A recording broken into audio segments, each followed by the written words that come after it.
Stalin wanted heavy reparations from Germany and for it to be kept economically poor to prevent it rising again as a threat. France, who had been invaded 3 times by Germany during the previous 100 years, was sympathetic to this view.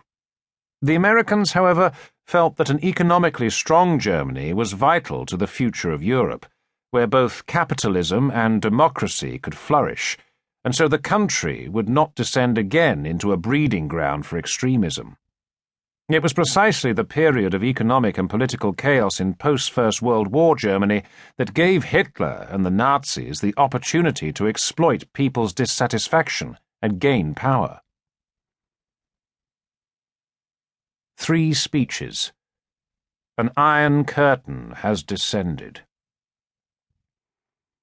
In Eastern Europe, Stalin spread his influence to set up communist governments, where hardline communists loyal to Stalin used intimidation, violence, and threats to disrupt the democratic process and seize control.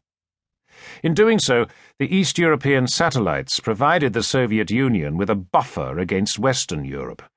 The free elections in Eastern Europe that Stalin had promised during the Big Three talks never materialized, except in East Berlin, where, in October 1946, the Communists polled only 20% of the vote. But Walter Ulbricht, Stalin's man in East Germany, with the Soviet juggernaut behind him, bullied his way into power. Capitalism, according to a speech Stalin made in February 1946, made war inevitable. Only communism could bring genuine world peace. And as the capitalist nations squabbled among themselves, he continued, the people of Western Europe would choose communism.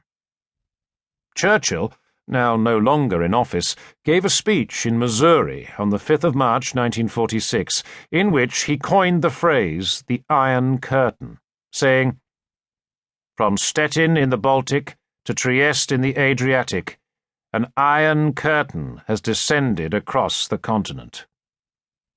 Britain, struggling economically, began the process of dismantling its empire, granting India independence in 1947 and removing military assistance and economic aid to Greece. The Greeks were in the midst of a bitter civil war between nationalists and communists, and the US feared that without British aid, Greece would fall to communism and other struggling European nations would follow. "The seeds of totalitarian regimes," said US President Harry S. Truman on the 12th of March 1947, "are nurtured by misery and want." In other words, communism appealed to those suffering from hardship. Remove the hardship, you remove the appeal of communism. Known as the Truman Doctrine, the President said that communism had to be contained, and that the USA could not, as it did after the First World War, turn its back on Europe. Isolationism was no longer an option.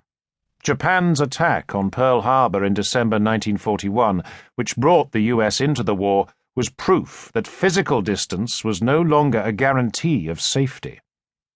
In the post-war era, a stable Europe was necessary for the future of the free world. Out of fear of communism, the US decided to send aid to Greece. The Marshall Plan. Communism cannot be stopped in Europe. 3 months after Truman's speech, the offer of US aid was extended to any European nation that needed it. This aid package, the European Recovery Programme, more commonly known as the Marshall Plan after its originator, George C. Marshall, aimed to revive Europe's post-war economies, to alleviate hardship, and to deprive communism of its foothold. Once these economies were stabilized, the theory went, the US too would benefit as trade between Europe and the US increased. The offer was extended to the countries of Eastern Europe and the Soviet Union itself.